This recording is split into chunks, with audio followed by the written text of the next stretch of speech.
आदाब नाजरीन, आप देख रहे हैं गुलिस्तान न्यूज। सुबह के 8:36 हो चुके हैं। सलाम जी के प्रोग्राम लेकर मैं आपका मेज़बान गौहर कुछ आपकी खिदमत में हाजिर हो रही। इस प्रोग्राम में मेरे साथ देने आए हैं एग्जीक्यूटिव एडिटर इशफाक गौहर। तो नाजरीन, ये प्रोग्राम आप बराह रास्त 10 बजे तक देख सकते हैं, जिसमें हम जम्मू कश्मीर से लेकर मुल्क और खलीज के अंदर इस वक्त क्या कुछ ताज़ा सूरत हाल है उस हवाले से आपको अपडेट करेंगे।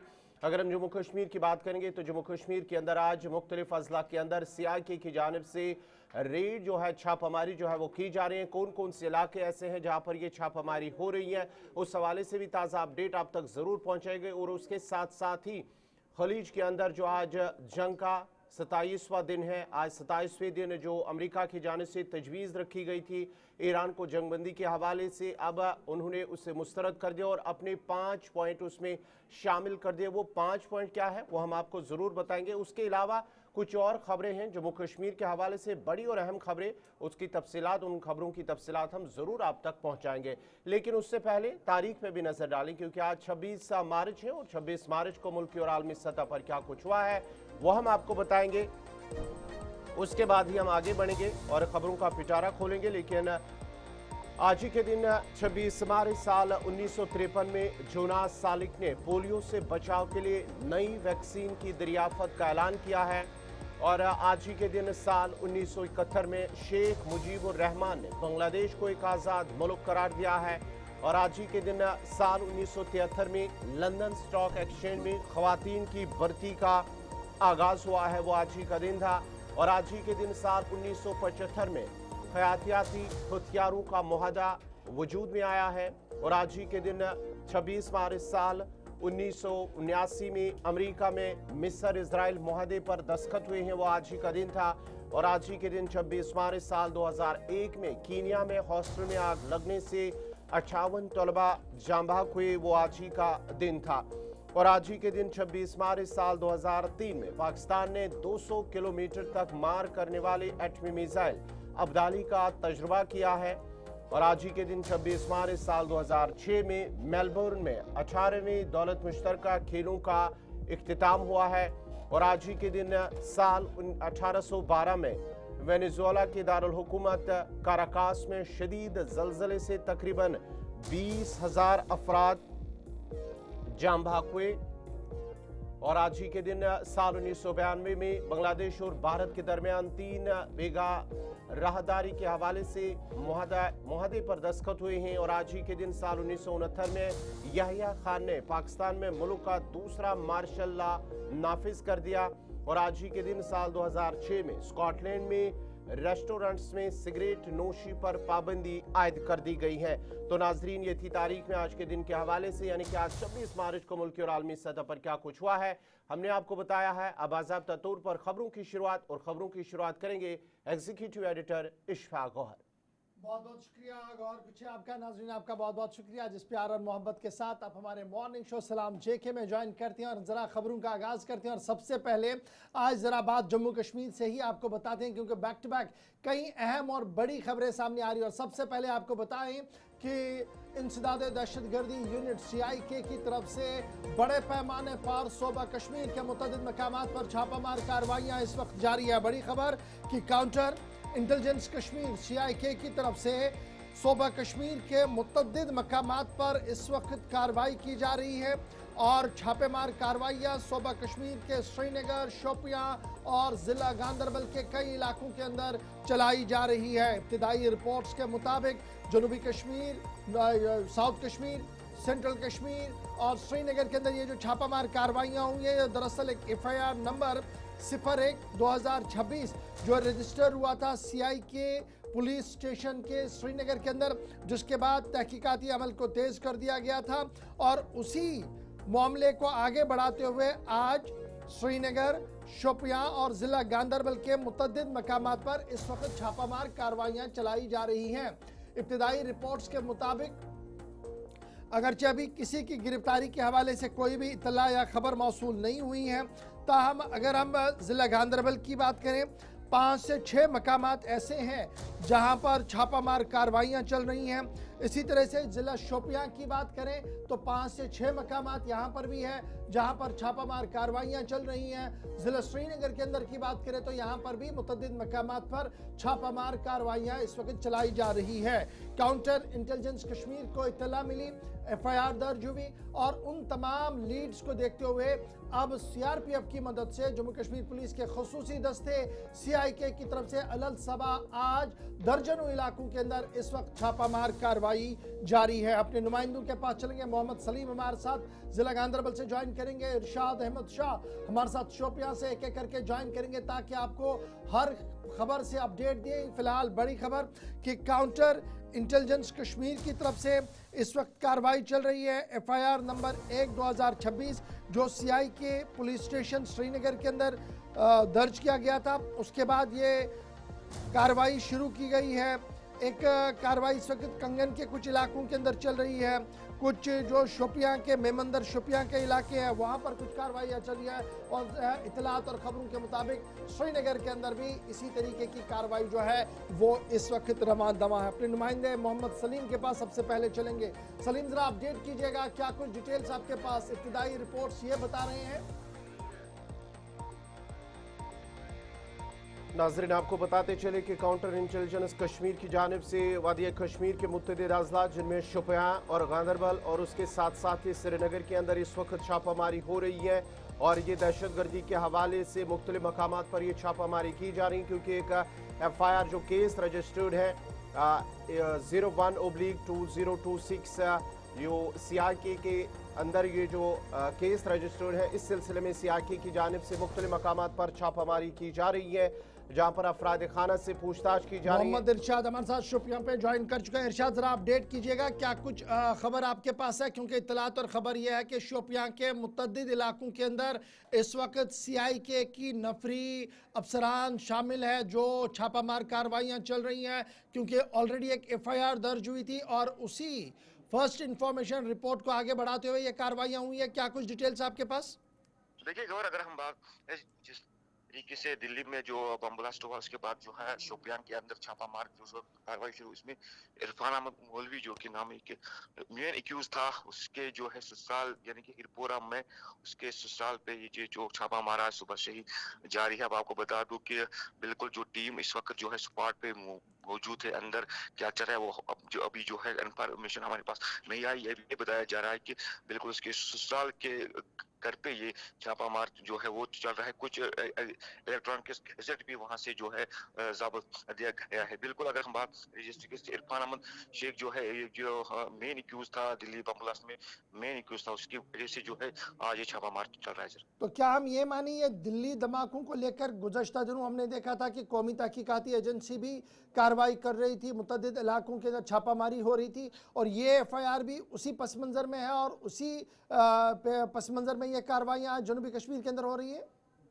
देखिए बिल्कुल जिस तरीके से NIA की टीम कुछ रोज पहले शोपियान के अंदर दाखिल हुआ है और आज जो है SAI की जो है टीम और ये हिरपोरा का एरिया है, मैंने पहले बताया कि बिल्कुल इसी रिलेटेड है जो कि इरफान अहमद मौलवी कहीं ना कहीं अगर मैं आपको बता दूं जितने भी उसके जो रिलेटिव्स है, चाहे हम बात करें उसके हमसाया या अगर हम बात करें उसके ससुराल हिरपोरा में जो रहते उसी की वजह से जो है आज जो इनके घर पे ये छापा मार चल रहा है। बिल्कुल ये जो इरफान अहमद मौलवी है और अगर मैं आपको बता दूं कि ये बताया जा रहा है कि मेन एक्यूज दिल्ली ब्लास्ट में ये मेन एक्यूज। चलिए बहुत शुक्रिया इरशाद हमारे साथ ज्वाइन करने के लिए। फिलहाल ये बताने के लिए कि दिल्ली धमाकों के अहम रुकन इरशाद अहमद मौलवी के अजीज़ व अकारिब पर नज़र रखी गई थी, उसके बाद ये छापामार कार्रवाई जो है वो चलाई गई। इसके बाद बढ़ते हैं जी आगे, ज़रा बात मोहम्मद सलीम के पास चलते हैं सीधे गांधरबल, क्योंकि इतलात और ख़बर ये है कि मुतअद्दिद मकामात पर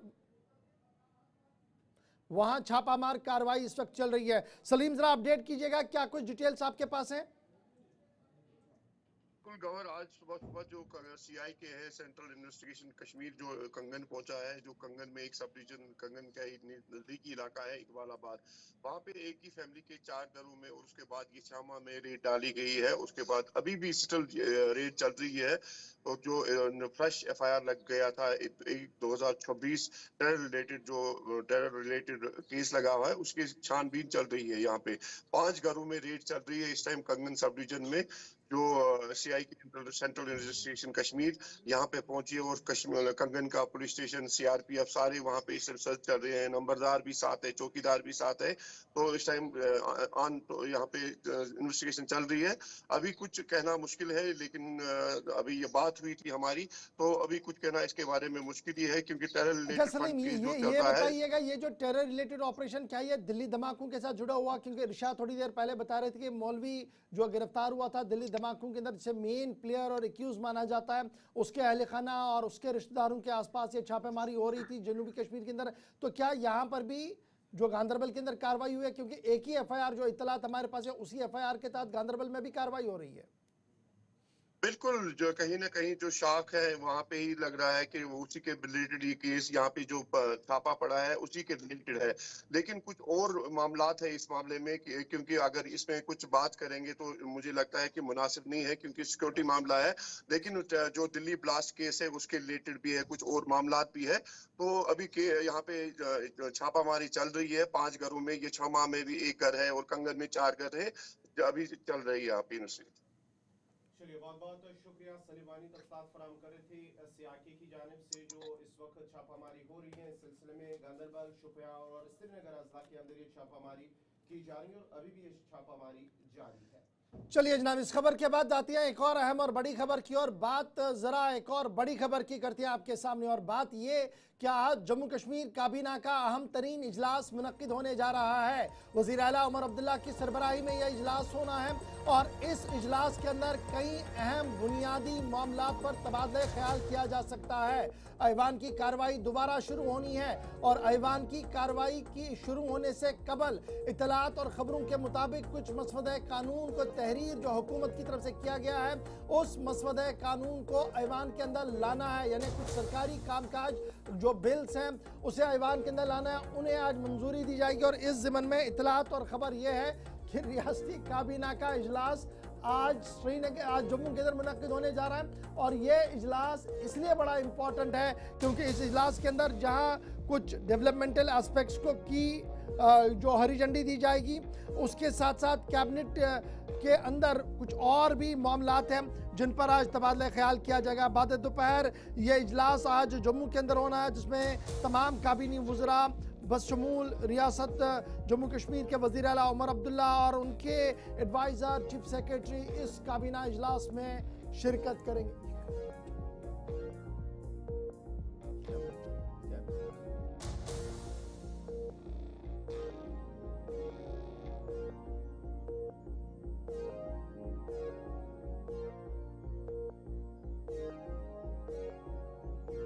चलेंगे, हमारी नुमाइंदा जम्मू से हमारे साथ ज्वाइन कर चुकी है, क्योंकि आज काबीना का अहम तरीन इजलास जम्मू के अंदर मुनक्किद होने जा रहा है। शिल्पा जरा अपडेट कीजिएगा, क्या कुछ डिटेल्स आपके पास है?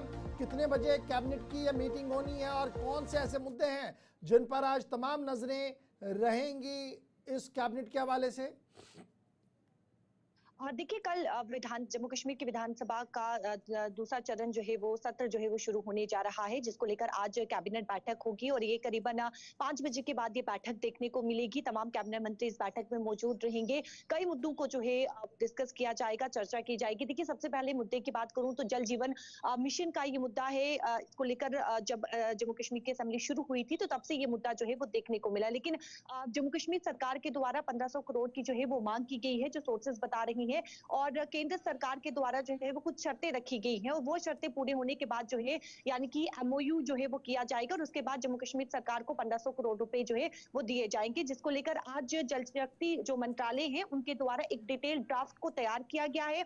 कैबिनेट में ये रखा जाएगा और इस पर चर्चा की जाएगी और हो सकता है कि एमयू को जो है यानी कि साइन करने की जो है वो अनुमति मिल जाए। इसके अलावा अगर मैं बात करूं तो देखिए प्राइवेट यूनिवर्सिटी को लेकर जो है वो कहीं ना कहीं मांग उठ रही है, कहीं ना कहीं डिमांड्स जो है वो बढ़ रही है, जिसको लेकर बिल भी जो है वो लाया जा सकता है, जो सोर्सेज बता रहे हैं। और ये भी आज बैठक में रखा जाएगा, इस पर भी चर्चा की जाएगी, क्योंकि काफी समय पहले कैबिनेट मंत्री सकीना इट्टू के द्वारा ये कहा गया था कि जो प्राइवेट यूनिवर्सिटीज है, जैसे बाहर हिमाचल प्रदेश है, पंजाब है, हरियाणा है, वहां पर प्राइवेट यूनिवर्सिटीज है, तो जम्मू कश्मीर में भी डिमांड बढ़ रही है, तो इसको लेकर भी आज जो है वो चर्चा देखने को मिलेगी। और अगर अनुमति मिलती है तो इसे जम्मू कश्मीर की असेंबली में जो है वो बिल जो है वो लाया जाएगा। उसके बाद अगर जिस प्रकार से शराब है या फिर गुटखा जो सेवन किया जाता है उस पर प्रतिबंध जो है वो लगाया जाए, इसको लेकर भी जो है वो बिल विधानसभा सत्र के दौरान जो है वो लाया जाएगा। तो इन तमाम चीजों को लेकर आज चर्चा की जाएगी और एक रणनीति को भी हो सकता है कि तैयार किया जाए कि किस प्रकार से जो है अच्छा जो शिल्पा, दूसरा चरण शुरू होने जा रहा है। बड़ा इंपॉर्टेंट पॉइंट ये है जो हमारे पास सोर्सेज बता रहे हैं कि ये जो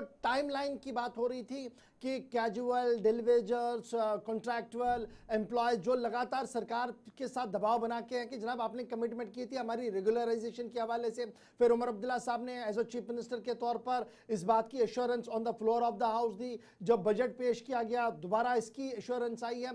तो आज माना जा रहा है कि एक टाइमलाइन जो सेट करनी है उसको लेकर भी आज कैबिनेट के अंदर थोड़ी सी डिस्कशन होगी और उसकी रिफ्लेक्शन फिर असेंबली के अंदर जब लीडर ऑफ द हाउस पूरे मामले को समेटेंगे, कार्रवाई को समेटेंगे, उसमें वो रख सकते हैं। क्या इस पर कोई कंफर्मेशन है?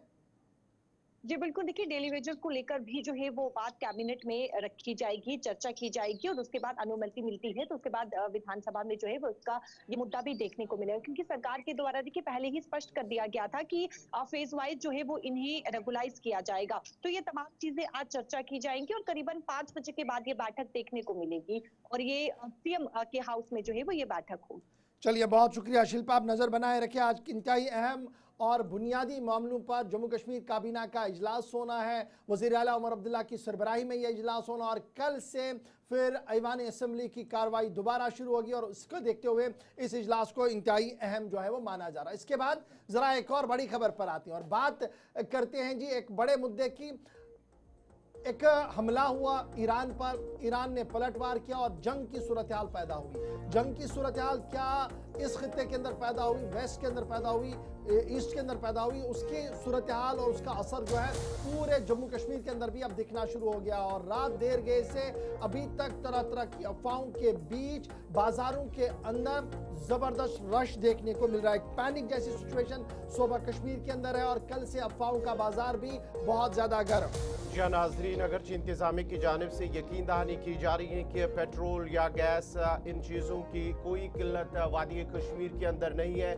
न सिर्फ वादी कश्मीर जम्मू कश्मीर बल्कि मुल्क के अंदर भी इस तरह की कोई किल्लत नहीं है, लेकिन उसके बावजूद भी श्रीनगर के अंदर और वादी के दीगर इलाकों के अंदर पेट्रोल पंप्स पर लोगों की काफ़ी भीड़ नज़र आ रही है और लोग न सिर्फ गाड़ियों में पेट्रोल डलवाते नज़र आ रहे हैं बल्कि कैन और दीगर जितने भी उन्हें सामान मिल रहा है जिसमें वो पेट्रोल जमा कर सकते हैं, पेट्रोल डीजल, वो ले जाते हैं और ज़ख़ीरा कर रहे हैं। लेकिन इस सिलसिले में कल भी सूबाई कमिश्नर कश्मीर अंशुल गर्ग की जानिब से यकीनदानी दी गई है कि जम्मू कश्मीर के अंदर फ़िलहाल ज़रूरी अशिया समेत पेट्रोल डीजल या गैस की कोई किल्लत नहीं है, जबकि मरकजी हुकूमत की जानिब से भी इस हवाले से यकीनदानी दी गई है कि मुल्क के अंदर फ़िलहाल ज़रूरी अशिया या तेल, पेट्रोल, डीजल की कोई किल्लत मौजूद नहीं है। लेकिन इसके बावजूद भी वादी कश्मीर के अंदर जो है पेट्रोल पंपों पर लोगों की भीड़ नज़र आ रही है। और आखिर ऐसा क्यों है,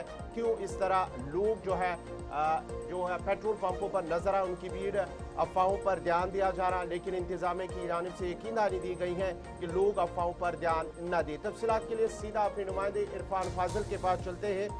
इरफान, ज़रा अपडेट कीजिएगा। अगरचे इंतजामी की यकीनदानी है कि नहीं पेट्रोल की किल्लत है, नहीं डीजल, नहीं गैस की किल्लत है, लेकिन इसके बावजूद हम देख रहे हैं कि वादी कश्मीर के अंदर पेट्रोल पंप पर लोगों की काफ़ी भीड़ नज़र आ रही है।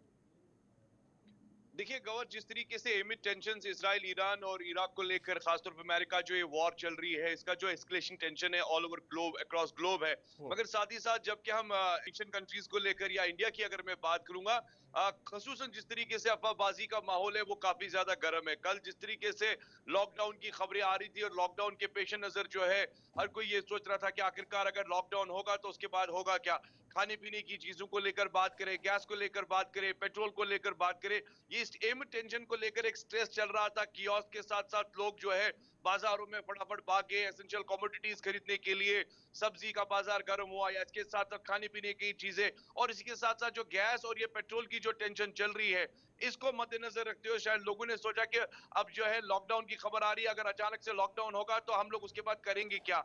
मगर other side of the story अगर मैं कॉइन को टॉस करूं तो देखा जाए कल रात को जब हम रात के 11 बजे पेट्रोल पंप पर हम पहुंचे थे तो हमने देखा कि एक लंबी खासी बड़ी सी भीड़ वहां देखने को मिली थी और लोग गाड़ियों को पेट्रोल डलवाने के लिए पहुंचे थे।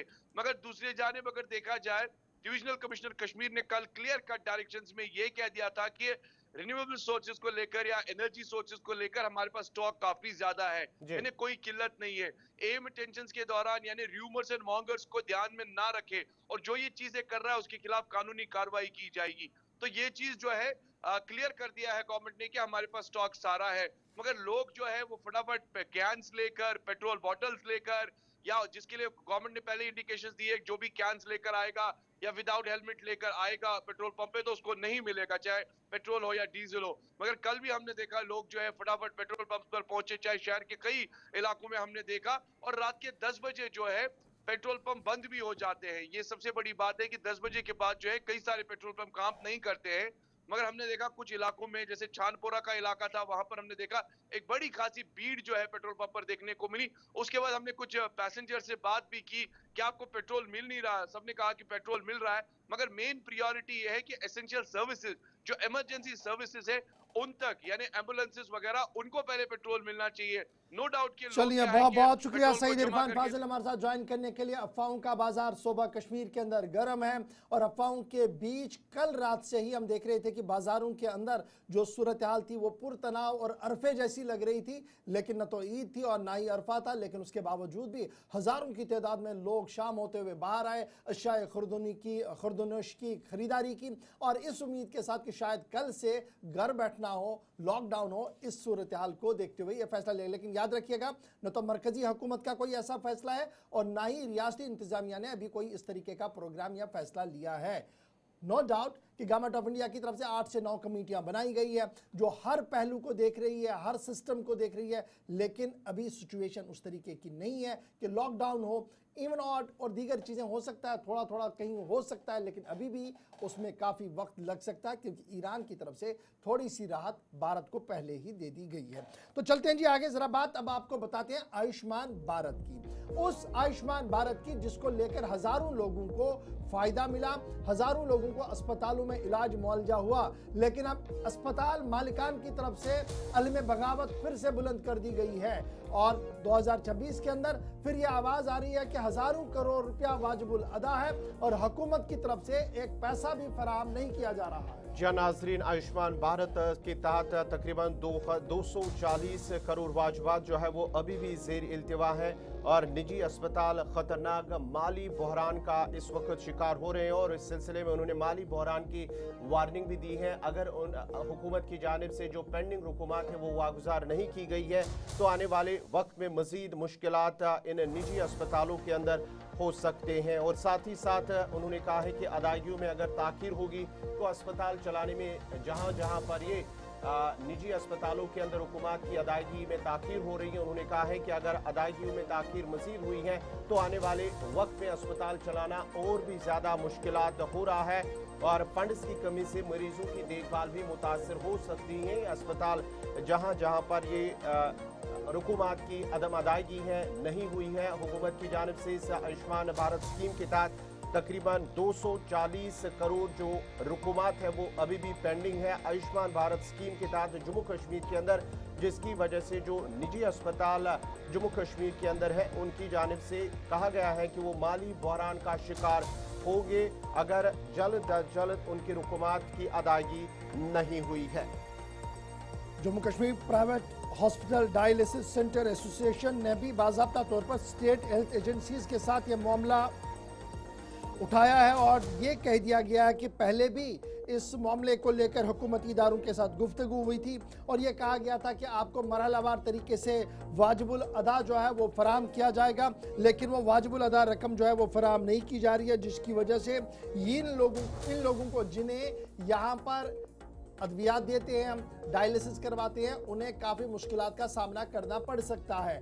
यानी अगर सूरत हाल को सही तरीके से हैंडल नहीं किया गया, ये जो डायलिसिस वाले सेंटर्स हैं, ये जो आपकी सर्जरीज हो रही हैं आयुष्मान भारत कार्ड पर, ये तमाम चीज़ें जो है वो रुक सकती हैं। इसका अंदाज़ा जो है इस बात से लगाया जा सकता है क्योंकि हुकूमती इदारों का मानना है कि तकरीबन 240 करोड़ से ज़्यादा रकम वाजिबुल अदा है और हुकूमती इदारों की तरफ से भी इस ज़िम्मन में कोई बात नहीं रखी गई है कि कब तक ये वाजिबुल अदा जो है वो फराहम की जाएगी। एक बड़ी बात, और इस मसले का आपको याद होगा 2024-25 में भी ये मामला आया था, फिर कमिश्नर सेक्रेटरी की मुदाखलत के बाद थोड़ी सी राहत मिली थी, लेकिन अब की बार फिर ये कहा जा रहा है कि एक और माली साल जो है वो अख्तिताम पर हो रहा है, लेकिन हुकूमत की तरफ से अभी तक भी रकूमात की फराहमी के हवाले से कोई भी कदम नहीं उठाया गया। इसलिए प्राइवेट अस्पताल और डायग्नोस्टिक सेंटर्स की तरफ से ये बड़ा कदम जो है वो उठाया गया है। इसके बाद बढ़ते हैं जी आगे, जरा बात एक और अहम खबर की करते हैं। मौसम का मिजाज भी आपको बताते हैं। मौसम का मिजाज सूबा कश्मीर के अंदर बदलता हुआ नजर आ रहा है और इस बदलते मौसम के बीच हुकूमती इदारों की तरफ से यानी मरकजी महकमे मौसमियात की तरफ से पेशन गोई जारी कर दी गई है। आज और कल मतला अबर आलूद रह सकता है, बारिशें हो सकती हैं और तेज आंधी का भी खदशा लगाया जा रहा है। इधर सूबा जम्मू के मुतअद्दिद इलाकों के अंदर मतला अबर आलूद है, हल्की बूंदाबांदी कई मकामात के अंदर शुरू हो गई है और सूबा कश्मीर के भी पहाड़ी इलाकों के अंदर इसी तरीके की इतलात और खबरें मौसूल हो रही हैं। जी हाँ नाज़रीन, हम जम्मू कश्मीर के मौसम की बात करेंगे तो आज से मौसम में तब्दीली और इस तब्दीली के पेश नज़र जम्मू के अंदर, जम्मू सूबे के अंदर और जम्मू ज़िले के अंदर तकरीबन जो है मौसम अबर आलूद है। आज से वादी कश्मीर के अंदर भी बारिशें मैदानी इलाकों के अंदर और उसके साथ साथ ही जो पहाड़ी इलाके हैं वहाँ पर हल्की बर्फबारी मुतवक्का है, महकमे मौसमियात की जानिब से पेशगोई की गई है। उसके अलावा 29 और 30 मार्च को मज़ीद दरमियान मैदानी इलाकों के अंदर हो सकती है और जो पहाड़ी इलाके हैं वहाँ पर बर्फबारी मुतवक्का है। इस तरह की पेशन गोई महकमे मौसमियात की जानिब से की गई है और साथ ही साथ जो काश्तकार हैं उन्हें ज़री सरगर्मियाँ मुअत्तल रखने की हिदायत दी गई है। इस बीच यानी कि आज से और 29-30 को जब बारिशें होगी, बर्फबारी होगी, तो ऐसे में बाग मालिकान और जो काश्तकार हैं उन्हें ज़रूरी सरगर्मियाँ मुअत्तल रखने की हिदायत भी दी गई है। जबकि जो दूर दराज पहाड़ी इलाके के रास्ते हैं वहाँ पर भी फिसलन पैदा हो सकती है या लैंडस्लाइड हो सकता है। ऐसे में एहतियात बरतने की अपील लोगों से की गई है कि वो इन दूर दराज और पहाड़ी इलाकों का ज़्यादा रुख ना करें, ऐसे में कोई ख़तरा हो सकता है, इसलिए एहतियात बरतें। और आज से जो जम्मू कश्मीर के मौसम के अंदर जो तब्दीली मुतवक्का है, बारिशें होंगी, बर्फबारी होगी और उसके बाद 29 और 30 मार्च को भी मज़ीद बारिशें और बर्फबारी हो सकती है।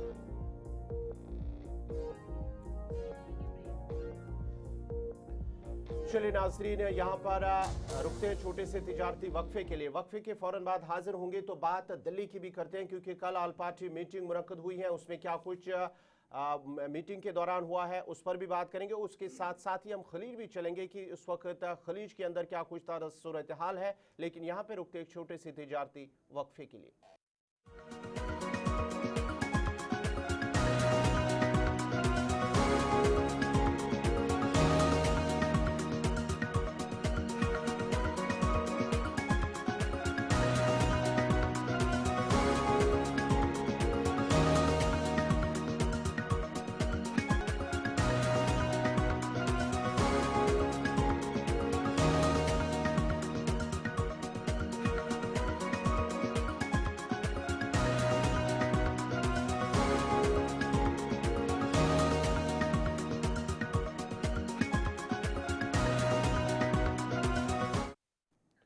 ब्रेक के बाद आपका दोबारा खैर मकदम। प्रोग्राम सलाम जी के भी नाज़रीन बढ़ते हैं आगे। बात जरा अब दिल्ली की करते हैं क्योंकि दिल्ली के अंदर कल शाम तकरीबन 5 बजे ऑल पार्टी मीटिंग का इनेकाद किया गया है और मीटिंग के दौरान मगरबी एशिया के अंदर जो सूरत हाल है उस पर तफसीली तबादुल ख्याल किया गया है, किस तरह की सूरत हाल है और आने वाले वक्त में क्या कुछ इकदाम उठाने होंगे। हुकूमत और अपोजिशन के दरमियान खारजा पॉलिसी पर जो है बातचीत हुई है और उसके साथ साथ ही वज़ीर आज़म मोदी की जंग ख़त्म करने की भी अपील की गई है और साथ ही साथ जो तो क्या कुछ इक़दाम उठाने होंगे उस पर भी पूरी तरह से बातचीत हुई है और साथ ही साथ हुकूमत की जानिब से यकीन दहानी दी गई है कि फ़िलहाल हुकूमत के पास जो तेल है, पेट्रोल, डीजल या दीगर ज़रूरी अशिया है उसका फ़िलहाल वाफिर स्टॉक मौजूद है, लेकिन आवाम को घबराने की ज़रूरत नहीं है। लेकिन जिस तरह से मीटिंग इख्तिताम हुई है तो मीटिंग इख्तिताम होने के बाद ही ये यकीन दहानी दी गई है कि जो अपोजिशन जमातें हैं, हिज़्ब इख्तिलाफ के लीडरान जिन्होंने मीटिंग में शिरकत की है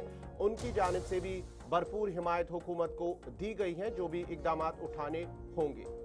ये बड़ा इम्पोर्टेंट है जी, जब कल रात देर के ये इजलास हुआ था और इस इजलास की सरबराही वज़ीर दिफा साहब ने की थी, राजनाथ सिंह साहब ने की थी और वज़ीर खारजा साहब वहाँ पर मौजूद रहे और वज़ीर खारजा डॉक्टर आई जयशंकर ने जो सूरत हाल इस वक्त बन रही है Iran, Iraq, Yemen, Jordan, Qatar, Bahrain, Saudi Arab और फिर अमेरिका के साथ और फिर इजराइल का भी इसमें एक मेजर रोल है, तो इस पूरे खित्ते की जो जियोपॉलिटिक्स है इसको डिस्कस किया गया और फिर इस बीच पाकिस्तान का भी जिक्र हुआ है जिस पर वज़ीर खारजा साहब ने एक सख्त जुमला इख्तियार किया, कहा कि किशकोल लेकर मांगने वाले लोग आज बात बड़ी करते हैं। एक तरफ से ये कहा गया, दूसरी तरफ से हिज़्ब इख्तिलाफ के कुछ लीडरों ने कहा कि कल तक जो फौजी जर्नल इंतहा पसंदाना और दहशतगर्दाना कार्रवाइयों में मुलवस है वो आज अमन की बातें कर रहे हैं, यानी सीधे से निशाना पाकिस्तान को बनाया गया कि मीडिएशन वाले रोल पर भारत को ये चीज़ समझ नहीं आ रही है कि ये किस तरीके की मीडिएशन हो सकती है। Number one. नंबर दो, बड़ा इंपॉर्टेंट ये है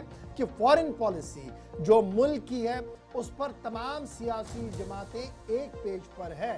ये एक बड़ी खबर इसमें आई है कि कल जब इजलास हुआ था रात देर के वज़ीर दिफा साहब की सर इस बात की वजाहत हुई कि जो भी क़यादत है यहाँ पर पूरी क़यादत एक साथ एक पेज पर बनी हुई है।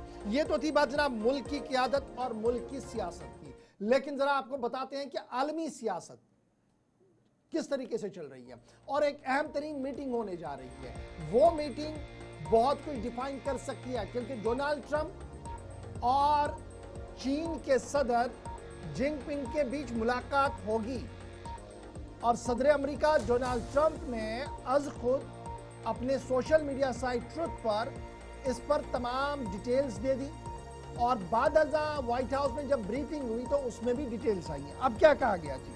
कहा गया कि सदर अमेरिका डोनाल्ड ट्रंप का शेड्यूल और मीटिंग रिशेड्यूल हुआ है जी, यानी वो अब 14 मई और 15 मई को बीजिंग के अंदर होनी है मीटिंग इसलिए डिले हुई क्योंकि ईरान का मामला सामने चल रहा है, मिलिट्री डेवलपमेंट्स हो रही है और डोनाल्ड ट्रंप साहब इसलिए इस मीटिंग को नहीं कर पाए। लेकिन अब जब अपकमिंग मीटिंग होगी, चाइना विजिट होगी, ये इंतहाई हिस्टोरिकल होगा, तवारीखी होगा और इसी का रद्द-ए-अमल दिया जी जिनपिंग साहब ने और उन्होंने कहा कि वाशिंगटन का प्लान जो है जी वो इस साल के दौरान हमारा है और 14 और 15 तारीख फिलहाल तय कर दी गई है जहां पर आलमी लेवल के यानी वर्ल्ड लेवल के दो लीडर्स मिलेंगे, जिनपिंग और डोनाल्ड ट्रंप। पहले जरा आप इस बाइट को सुन लीजिएगा कि व्हाइट हाउस इसको कैसे देख रहा है, उसके बाद जरा दो बातें हम करेंगे। ये जो दो लीडर मिल रहे हैं, नॉर्थ और साउथ मिल रहा है, इसका कहां पर क्या कुछ फायदा हो सकता है।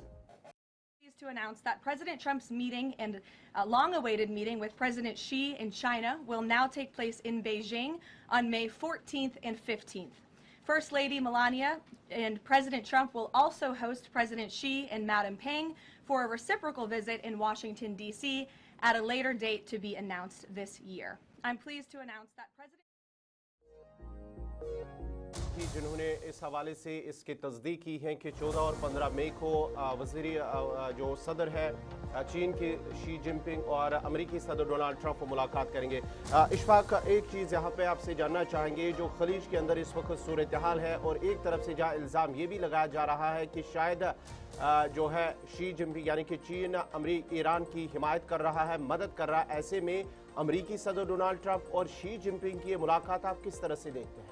देखिए, ये मुलाकात इंतहाई अहम है क्योंकि चोटी के दो लीडर्स, टॉप इकोनॉमिक के दो लीडर्स, टॉप लेवल के दो लीडर्स आपस में मिल रहे हैं और जब ये लीडर्स मिल रहे हैं तो ये सीधी सीधी बात है कि आने वाले दिनों में जियोपॉलिटिक्स के अंदर बहुत सारी चीजें जो वो तब्दील हो सकती हैं। अभी तक चाइना अपने तरीके से एक इंफ्रास्ट्रक्चर डेवलपमेंट, डिफेंस इंफ्रास्ट्रक्चर और कुछ हसास मामलों पर अपना एक मौकफ रख रहे हैं। वहीं दूसरी तरफ अगर आप देखेंगे तो अमेरिका का भी एक स्टैंड है इस जियोपॉलिटिक्स के दौरान। लेकिन जब ये दोनों लीडर्स मिलेंगे तो क्या सिर्फ तिजारत के हवाले से गुफ्तगू होगी, एक बड़ा सवाल होगा। क्या इस खिते, जिस खिते में हम इस वक्त रिहाइश पजीर है, यहाँ के अमन और सलामती के हवाले से गुफ्तगू की, यह भी बड़ा सवाल है। और दूसरी बड़ी इंपॉर्टेंट चीज़ ये है कि इस वक्त जो जंग चल रही है ईरान और अमेरिका के बीच में, क्या ये मई तक ख़त्म होगी? अगर ये ख़त्म हुई तो इसके बाद के नताइज क्या कुछ होंगे वो डिस्कशन में होंगे। लेकिन भारत, पाकिस्तान, भारत और जम्मू कश्मीर वाला मैटर ये ज़रूर डिस्कशन में आएगा, ये आप लिख कर ले लीजिए। इसलिए इस पूरे मीटिंग को काफ़ी अहम माना जा रहा है। उसी तरीके से जिस तरीके से सदर अमेरिका ने खुद अपने सोशल मीडिया साइट पर इसको लिखा और साइमल्टेनियसली जब व्हाइट हाउस की प्रेस कॉन्फ्रेंस हुई जिसको हम ये दिखा रहे हैं, इसमें भी जो बॉडी लैंग्वेज था वो आपको बता रहा है कि किस तरीके से अमेरिका के अंदर तैयारियां हो रही हैं मीटिंग्स की। एक और आगे बढ़ने से पहले एक और चीज मैं आपसे जानना चाहूंगा। जो इस वक्त पाकिस्तान और अफगानिस्तान के अंदर सूरत हाल बनी हुई है, सरहद पर कशीदगी नजर आ रही है, क्या वो भी आने वाले वक्त में डिस्कशन वो भी बन सकता है मौजूद बहस? बिल्कुल, मैंने आपको पहले कहा कि ये पूरा खित्ता, चाहे आप रूस की बात करें, अपना ईरान की बात करें, चाहे आप अफगानिस्तान की बात करें, चाहे आप इंडिया की बात करें, चाहे वो 2-3 स्टेट्स जो बिल्कुल चाइना के नियरेस्ट है, वो सारी चीजें जो हैं जहां पर अमेरिकन इंटरेस्ट्स भी हैं उनको डिस्कस किया जाएगा। और फिर वर्ल्ड सिनेरियो आपको डिटेल में पता लगेगा कि किस तरीके से आगे ये पूरी चीज़ें चलेंगी। लेकिन लेट अस वेट, क्योंकि अभी 14-15 मई यानी अभी आपके पास कुछ वक्त है। जियोपॉलिटिक्स में बहुत सारी तब्दीलियां होंगी, लेकिन लेट्स होप सो कि इन तब्दीलियों के बीच बड़ी अच्छी चीज़ें जो है। अच्छा जी, चलिए जी, फटाफट से एक और बड़ी खबर इस वक्त ईरान से सामने आ रही है। और ईरान की IRGC यानी उनका जो रेवोल्यूशनरी गार्ड है, उनकी तरफ से बड़ा दावा पेश कर दिया गया है। और दावा ये कि अमेरिका को बड़ा नुकसान हुआ है। F-18 जेट को गिराने का दावा ईरान की तरफ से किया गया है। बड़ी और अहम खबर आपको बताते चले कि जहां पर ईरान ने दावा किया है कि अमेरिकी F-18 लड़ाका तैयारा मार गिराया गया है और ईरान ने नुकसान या पायलट के बारे में अभी कोई तफसीलात नहीं दी है और ना ही अमेरिका की जानिब से इस हवाले से कोई तस्दीक या तरदीद की गई है। लेकिन खत्ते में मजीद इजाफा जो कशीदगी है उसमें इजाफा हो सकता है और दावों के बीच जिस तरह से जंग में शिद्दत, इससे पहले भी तकरीबन 3 जो F-35 तैयारे वो मार गिराए गए थे, जिसका कल भी अमेरिकी सदर डोनाल्ड ट्रंप की जानिब से कहा गया है कि कुवैत ने जो है जो मिस फायर हुआ था उनकी जानिब से और 3 F-35 वो गिराए गए हैं। लेकिन अब इस बार ईरान की जानिब से ये दावा किया जा रहा है, जो IRGC है, इस्लामिक रिवोल्यूशनरी गार्ड कॉर्पस, उनकी जानिब से ये दावा किया जा रहा है कि उन्होंने अमेरिका का F-18 फाइटर जेट उसे मार गिराया है। अच्छा, ये जो मार गिराने की वाली बात है ये छाबार के आसपास है, लेकिन अभी तक पेंटागन की तरफ से इस पर कोई भी तस्दीक नहीं हुई है। लेकिन बड़ा दावा ईरान रेवोल्यूशनरी गार्ड कॉर्प्स का आया है, जिसमें उन्होंने कहा कि उन्होंने जी US के F-18 फाइटर जेट को गिराया है मिडिल ईस्ट के इस कॉन्फ्लिक्ट के दौरान। ये एक बड़ी खबर सामने आ रही है।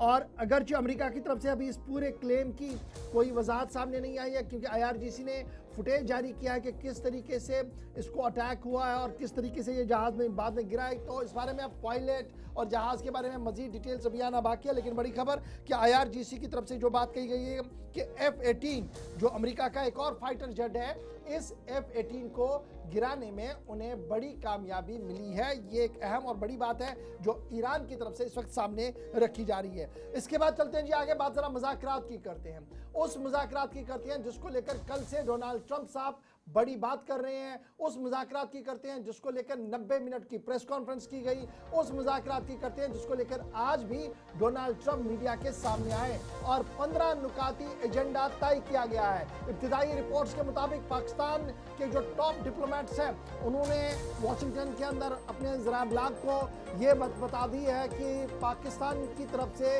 अमेरिका का मसवदा जो है मुज़ाकरात का वो ईरान को दे दिया गया है। ताहम अगरचे अभी इस पूरे मामले पर कोई बात सामने नहीं है, ताहम बड़ी खबर ये कि ईरान ने उस अमेरिकी 15 मंसूबों को 15 पॉइंट जो एजेंडा था फॉर द टॉक्स उसको रिजेक्ट किया है, कहा कि ये चीज़ें हम नहीं मानेंगे।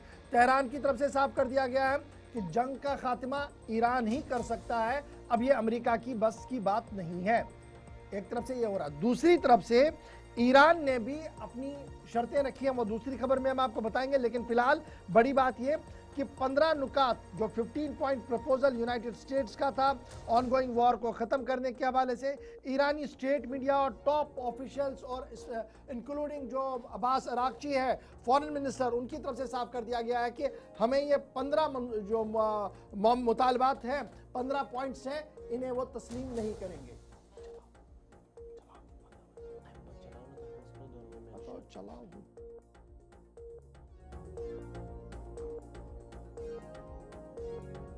जो है मुतालबा अमेरिका की जानिब से सामने रखे गए। अब ज़रा बढ़ते आगे बात ज़रा अब ईरान की भी कर रहे हैं, क्योंकि ईरान की जानिब से जो है 5 अपने मुतालबे सामने रखे हैं, क्योंकि अमेरिका की उन्होंने जो 15 पॉइंट रखे थे उससे मुस्तरद किया गया है। लेकिन दूसरी तरफ से अब ईरान की जानिब से भी अब 5 अहम पॉइंट सामने रखे गए, मुतालबे रखे गए हैं। उसके बाद ही जंग बंदी हो सकती है खलीज के अंदर, ये ईरान की जानिब से कहा गया है। ईरान ने जंग ख़त्म करने के लिए 5 शराइत रखे हैं। तेहरान का तमाम हमले फौरी रोकने का मुतालबा किया गया है। जंगी नुकसान यानी कि जंग के दौरान जो ईरान को नुकसान हुआ है उसके अजाले के लिए उन्होंने मुतालबा रखा है। और जो आबनाए हरमुज़ है, स्ट्रेट ऑफ हॉर्मुज़, उसका पूरा कंट्रोल ईरान के पास होना चाहिए, ये मुतालबा भी इसमें शामिल रखा गया है। और उसके साथ साथ ही जो हमले हैं वो रोकने का भी मुतालबा रखा गया है। और उसके साथ साथ ही जो भी जौहरी प्रोग्राम ईरान बनाना चाहे उस पर कोई भी पाबंदी नहीं होनी चाहिए। और जिस तरह से पहले भी अमेरिका की जानिब से ईरान पर जो पाबंदियां आयद रखी गई उससे पूरी तरह से यानी कि खुद मुख्तार मुल्क के तौर पर उसे तस्वर किया जाए, ये ईरान की जानिब से ये भी मुतालबा सामने रखा गया। यानी कि 5 ऐसे मुतालबे हैं जो ईरान की जानिब से सामने रखे गए हैं। इस सिलसिले में हम आपको ग्राफिक्स के जरिए भी समझाते हैं कि अमेरिका की जानिब से कौन से मुतालबे ऐसे हैं जो सामने रखे गए हैं। उसके साथ साथ ही ये ट्रंप की जानिब से 15 नकाती तजवीज़ जो है, ईरान को अपने मौजूदा जौहरी प्रोग्राम को मुकम्मल तौर पर ख़त्म करना होगा, ये सदर डोनाल्ड ट्रंप की जानिब से तजवीज़ सामने रखी गई है। और दूसरा, ईरान को कभी भी जौहरी हथियार तैयार न करने का अहद करना होगा, कभी भी उन्हें जौहरी हथियार नहीं बनाना होगा। ईरानी हुदूद में यूरेनियम की अफजोदगी मुकम्मल तौर पर ममनू होगी, ये अमरीकी सदर डोनाल्ड ट्रंप की जानिब से 15 नकाती तजवीज़ में रखा गया है। और तकरीबन 450 किलोग्राम यानी कि 60% जो यूरेनियम है उसका ज़खीरा बैनुल-अक़वामी जौहरी तवानाई एजेंसी के हवाले किया जाना चाहिए, ये ट्रंप की जानिब से तजवीज़ रखी गई है। और जो अस्फहान है या फर्दों में जौहरी तनसीबात है उसे मुकम्मल तौर पर बंद करना होगा, ख़त्म कर देना चाहिए, ट्रंप की जानिब से कहा गया है।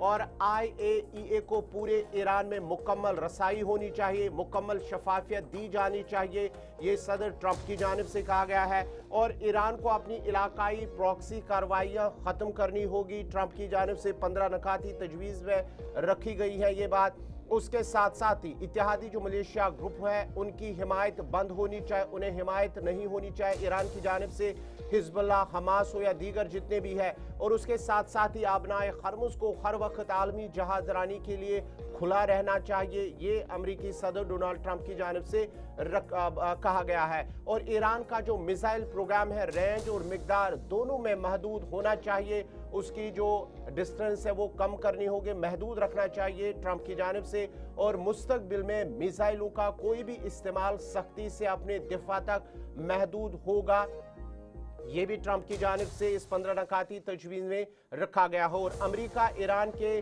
सोलियन जौहरी जो प्रोग्राम है उसकी हिमायत और निगरानी भी करेगा, यानी जो भी बनाएगा कोई भी प्रोग्राम इस तरह का जौहरी प्रोग्राम, उसकी हिमायत अमेरिका की निगरानी होनी चाहिए। अगर ईरान तामील करने में नाकाम रहता है तो अमेरिका दोबारा पाबंदियां लगाने की इजाज़त देगा, तो ये अमेरिकी सदर डोनाल्ड ट्रंप की जानिब से कहा जा रहा। अब ईरान की जानिब से क्या कुछ शराइत रखी गई हैं, जुज़वी नहीं मुकम्मल जंगबंदी हो, अमेरिका और इजराइल दोनों को शामिल होना चाहिए, इसमें ईरान पर कोई भी जंग या कोई भी इस तरह की कार्रवाई नहीं होनी चाहिए, ये ईरान की जानिब से शर्त रखी गई है।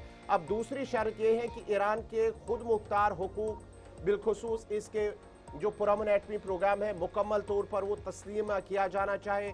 जो भी वो एटमी प्रोग्राम बनाना चाहे उसमें किसी का अमल दखल नहीं होना चाहिए, ईरान की जानिब से शर्त रखी गई है। और उसके साथ साथ ही ईरान किसी भी सूरत में अपने यूरेनियम के हुकूक से दस्तबरदार होने को तैयार नहीं है। जो भी वो जब बनाना चाहता है हथियार जौहरी प्रोग्राम, वो उससे पूरा हुकूक होना चाहिए और उस पर किसी का कंट्रोल नहीं होना चाहिए, ईरान की जानिब से कहा जा रहा है। और ईरान को जंग में इंफ्रास्ट्रक्चर जो भी नुकसान पहुंचा है, तमाम नुकसानात का मुआवजा अदा किया जाना चाहिए, ईरान की जानिब से शर्त रखी गई है। उसके अलावा एक और शर्त है कि मजबूत बैनुल-अक़वामी ज़मानतें मुस्तकबिल में ईरान पर हमला नहीं किया जाना चाहिए। आइंदा आने वाले वक्त में ईरान पर कभी भी कोई भी हमला नहीं होना चाहिए, ईरान की जानिब से अपने 5 जो शराइत रखे हैं। उसके साथ साथ ही आबनाए हरमुज़ को खुला रखने के लिए अपनी शर्त खुद तय करेगा, किस तरह वो चलाएगा, और उसका पूरा कंट्रोल जो है वो ईरान के पास रहना चाहे और उस पर टैक्स लगाएगा, नए कवानीन नाफिज किए जाएंगे। ये ईरान की जानिब से अपने 5 शराइत सामने रखे गए। और एक जहाज के गुजरने पर करोड़ों का टैक्स लगाने का मंसूबा, कोई गैर मुल्की ताकत खास तौर पर अमेरिका उसके इस्तेमाल पर दबाव नहीं डाल सकता, ये ईरान की जानिब से शर्त रखी गई है। और इलाकाई प्रॉक्सी और मिसाइल प्रोग्राम पर कोई मुआहदा नहीं है, ईरान पर बरसों से आयद इक्तिसादी पाबंदियां हटा दी जाए, ये ईरान की जानिब से अपनी शर्त रखी गई है। चलिए जनाब, एक तरफ से अमेरिका की शर्तें, एक तरफ से ईरान अपनी बात रख रहा है, तो इस बीच मुज़ाकरात फौरी तौर पर कहीं पर दिखेंगे ये अभी तक नजर नहीं आ रहा है। लेकिन जो डिप्लोमेटिक एफर्ट्स हैं, जो बैक चैनल्स हैं, वो लगातार इस कोशिश में है कि कहीं ना कहीं ये पूरा मामला जो है थम जाए। लेकिन जरा वापस व्हाइट हाउस चलते हैं। व्हाइट हाउस में क्या कुछ चल रहा है? व्हाइट हाउस को ये उम्मीद है कि मुज़ाकराती अमल तेजी के साथ आगे बढ़ेगा।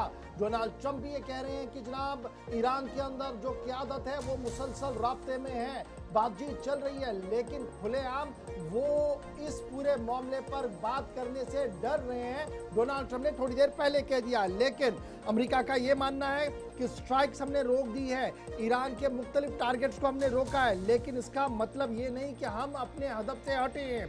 पिछले 3 दिन से जो दर पर्दा मुज़ाकरात है वो फिलहाल तेजी के साथ आगे बढ़ रही हैं। ये व्हाइट हाउस की तर्जुमान की तरफ से दावा पेश किया गया है। बड़ी खबर ये कि मुज़ाकरात रुके नहीं हैं, मुज़ाकरात चल रहे हैं, लेकिन ऑफिशियल टेबल पर बैठने से पहले जो होमवर्क करना था वो लीडर्स की तरफ से किया जा रहा है। और इस पूरे मामले में बहुत जल्द अपनी बात दोनों तरफेन की तरफ से रखी जाएगी। अब याद रखिएगा, जेडी वैंस और सेक्रेटरी स्टेट को उस डेलीगेशन का हिस्सा बनाना जहां पर अमेरिका बातचीत करना चाहता है, कालीन बाफ और उसके साथ साथ जो ईरान के वजीर खारजा है उनको, उन पर यह जिम्मेदारी कि वो किस तरीके से इस मामले को आगे बढ़ाएं। लेकिन अभी तक ईरान ने साफ कर दिया कि मुज़ाकरात उनकी शर्त पर होंगे, डिक्टेशन पर नहीं होंगी। लेकिन व्हाइट हाउस क्या कुछ कह रहा है, जरा फटाफट से इसको सुन लीजिएगा। That's why you're beginning to see the regime look for an exit ramp. They recognize they are being crushed, their ability to attack American and ally forces, as well as their ability to defend their own territory is dwindling literally hour by hour.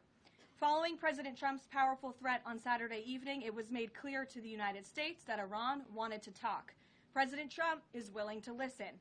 As President Trump announced on Monday, the United States has been engaged over the last 3 days in productive conversations, which led the president to temporarily instruct the Department of War to postpone planned strikes against Iranian power plants and energy infrastructure only. The remaining elements of the Iranian regime have another opportunity to cooperate with President Trump, permanently abandon their nuclear ambitions, and cease actively threatening America and our allies. But the president's preference is always peace. There does not need to be any more death and destruction. But if Iran fails to accept the reality of the current moment, if they fail to understand that they have been defeated militarily and will continue to be, President Trump will ensure they are hit harder than they have ever been hit before. That's why you're beginning to see the regime look for an exit ramp. They recognize they are being crushed, their ability to attack American and ally forces, as well as their ability to defend their own territory is dwindling literally hour by hour. Following अच्छा जी, ये बड़ी दिलचस्प बात है। जब press secretary साहिबा briefing कर रही है तो क्या बता रही है? अमेरिका की ईरान की क़यादत ख़त्म हो गई है जी, ईरान की क़यादत टूट रही है, ईरान हर गुजरते दिन के साथ अपना जो मामला है वो खो रहा है और इफादियत उसकी ख़त्म हो रही है। अगर ये सारे मामले सही हैं तो बातचीत किसके साथ करनी है? कमज़ोर आदमी के साथ बात करने से अमेरिका को मिलेगा क्या? लेट अस वेट, और कुछ दिन चलिए, मुकम्मल तौर पर खात्मा कीजिए हर एक चीज़ का, फिर आगे बढ़िए तो कुछ चीज़ समझ आती। तो ये कंट्राडिक्ट बहुत ज़्यादा है। और कुछ जो वॉर एक्सपर्ट्स हैं, जो फॉर्मर डिप्लोमेट्स, वो कहेंगे अभी जो यूएस की तरफ से गेम प्लान है, जो चेस प्लान बिछाया गया है, ये मेंटल गेम है, दिमाग से खेला जा रहा है कि किस तरीके से ईरानी लोगों को तजब्जुब का शिकार बनाया जाए, किस तरीके से ईरान की क़यादत को तजब्जुब का शिकार बनाया जाए और अपनी रिट्रूपिंग और रिगेनिंग जो है वो की जाए। क्योंकि एक बड़ा सवाल अभी पैदा हुआ है, जो न्यूयॉर्क टाइम्स ने थोड़ी देर पहले अपनी रिपोर्ट में लिखा है कि जो यूएस की ट्रूप्स है इस गल्फ रीजन के अंदर, वो स्टेशंस ऑलमोस्ट 80 to 85% तबाह हो गए हैं। अब रिट्रूपिंग हो रही है, यानी उन्हें दूसरी जगह पर मुंतकिल किया जा रहा है, वहां से वो अपने हमले करेंगे। इसलिए ये जो 5-6 दिन का बीच में वक्फा है, शायद ये उसके लिए भी होगा। ये न्यूयॉर्क टाइम्स का एक बड़ा आर्टिकल आया। तो इस बीच बातचीत होगी नहीं होगी? अब्बास अरागची साहब कह रहे हैं कि हमने तो कोई पेशकशी नहीं की, आगे क्या कुछ होगा देखना होगा। लेकिन अब जरा बात करते हैं सेनेट की, अमेरिका के सेनेट की। जैसे भारत के अंदर पार्लियामेंट है तो अमेरिका के अंदर सेनेट है। सेनेटर्स क्या कुछ कह रहे हैं? कह रहे हैं कि हम कौन सी लड़ाई लड़ रहे हैं, हम कौन सी जंग लड़ रहे हैं। और अबनाए हरमुज तो खुला था, अबनाए हरमुज पर तो पाबंदियां ही नहीं थी, हमने पाबंदियां लगवाई ईरान से, और अब हम यहां से कैसे बाहर आए हमें समझ नहीं आ रहा है। सेनेटर्स, यूएस पॉलिसी मेकर्स ये बता रहे हैं कि प्रेसिडेंट ट्रंप ने ये जो अबनाए हरमुज को खोलने की बात रखी है, जिस पर हर दिन अब $2 बिलियन खर्च आएगा, ये बंद कब था? ये तो खुला था। इसको बंद करवाने वाला अमेरिका है, और अब अमेरिका को समझ नहीं आ रहा है कि आगे करना क्या होगा, क्योंकि हर दिन $2 बिलियन अमेरिका को खर्च करने पड़ेंगे। जरा सुन लीजिएगा अल्फाज को और समझ लीजिएगा हालात कैसे हैं। Here's the problem. The strait was open before the war began. We are now seeking to solve a problem that we created. This is insanity. $2 billion is a lot of money. That's the minimum amount of money that is being spent every single day on this war. There are over a dozen families who are burying their loved ones in the United States, and there may be dozens more if this war continues. Prices are skyrocketing, not just in America, but all across. Here's the problem. ये जो अमेरिकी senate के अंदर अब senators गुफ्तगू कर रहे हैं ना, ये तो हमारे लोग भी यहाँ पर कह रहे हैं, जो डिफेंस एक्सपर्ट्स हैं, वो कह रहे हैं कि समझ नहीं आई, अमेरिका को मिसकैलकुलेट हुआ ईरान को लेकर। उनको लगा शायद वेनेजुएला है, हम जाएंगे प्रेसिडेंट को उठा के ले आएंगे और मामला तय हो जाएगा। उन्हें शायद इस बात का अंदाजा नहीं था कि जिस तैयारी के साथ सन 82 से ईरान बैठा था, उसका असर आज दिख रहा है और उसकी रिफ्लेक्शन अभी थोड़ी सी नजर आई। अभी थोड़ी देर में आगे बढ़ेंगे तो ईरान का एक बड़ा, रूस का एक बड़ा बयान है, वो आपको इस स्टेटमेंट के साथ मिलता हुआ नजर आएगा। लेकिन ये जो स्टेटमेंट है, ये साफ बता रहा है कि अमेरिका के अंदर सारे एक पेज पर है, ऐसा बिल्कुल नहीं है। अमेरिका के अंदर अब सवाल उठ रहे हैं कि ईरान के साथ हम जो जंग लड़ रहे हैं, तो जंग थी ही नहीं, हमने खरीदी है जंग, और इस पर अब जो ज़र कसीर खर्च हो रहा है और हर दिन जो जहाज गिरने की खबरें आ रही हैं, इससे अमेरिका की छवि को बहुत ज़्यादा बड़ा नुकसान हो रहा है। ये एक बड़ी बात है जो हम बता रहे हैं। लेकिन आगे बढ़ेंगे जी, ज़रा बात अरब दुनिया की करते हैं। अरब दुनिया तितर बितर हो गया है। अब अरब दुनिया की बात करें तो सऊदी अरब से लेकर कतर तक, यूएई तक, ओमान तक, जॉर्डन तक आप बात करेंगे, जिनको लेकर डोनाल्ड ट्रंप साहब कह रहे थे ये हमारे साथ है जंग में, ये हमारे फोरफ्रंट पर है जंग में, इनके साथ मशवरे करके जंग लड़ी जा रही है। अब उनकी नींद टूटी है। वो कह रहे हैं जी, Saudi Arab, Qatar, UAE, Kuwait, Bahrain, Jordan ने मुश्तरका बयान जारी किया है। नाजरीन, सऊदी अरब, कतर, मुत्तहदा अरब इमारात, कुवैत, बहरान की जानिब और उर्दन की जानिब से एक जो मुश्तरका बयान है वो जारी कर दिया गया है। और खलीज के अंदर जिस तरह से ईरान की जानिब से हमले किए जा रहे हैं, उससे उन्होंने मजम्मत की है, शदीद हमलों की मजम्मत की है और साथ ही साथ खुद मुख्तारी और बैनुल-अक़वामी कानून की खुली खिलाफ वर्जी करार दिया है एक जॉइंट स्टेटमेंट के दौरान इन ममालिक की जानिब से। और साथ ही साथ जिस तरह से कहा गया है कि ईरान की जानिब से जो इन ममालिक के अंदर जितने भी बेसिस हैं या दीगर जितने भी तनसीबात है उन्हें निशाना बनाया गया है, उसकी वजह से इन खलीज ममालिक के अंदर जिनमें सऊदी अरब है, UAE है और दीगर कुवैत है, बहरीन है, उर्दन है, उन्हें नुकसान पहुंचा है। अब उन्होंने कहा है कि ईरान की जानिब से जो भी हमले हुए हैं उनकी मजम्मत करते हुए कहा गया है कि ईरान को अपने हमले बंद करने चाहिए और आने वाले वक्त में अगर मजीद हमले होंगे तो वो उनका जवाब भी देंगे, ये उनकी जानिब से एक मुश्तरका बयान में कहा गया है। और साथ ही साथ कहा गया है कि उनकी जो खुद मुख्तारी, इन ममालिक की खुद मुख्तारी, उसका वो दिफा करने पर मजबूर होंगे अगर आने वाले वक्त में मजीद ईरान की जानिब से इन ममालिक पर हमले किए जाएंगे।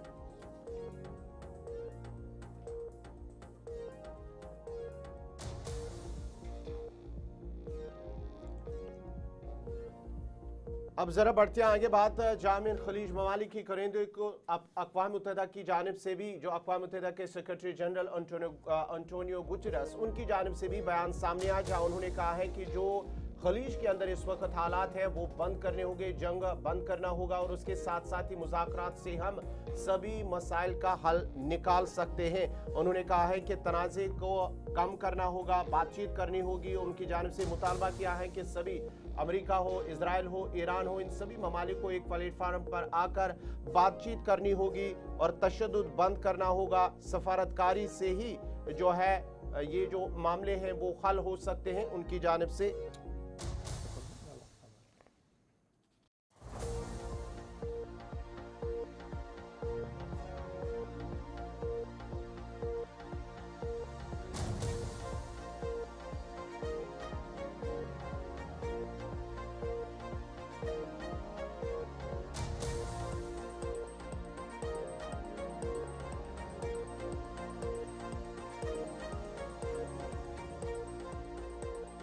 सूरत हाल पर सेक्रेटरी जनरल का बड़ा बयान सामने आया है और सेक्रेटरी जनरल एंटोनी गुटेरेस का मानना है कि फौरी तौर पर जंगबंदी होनी चाहिए।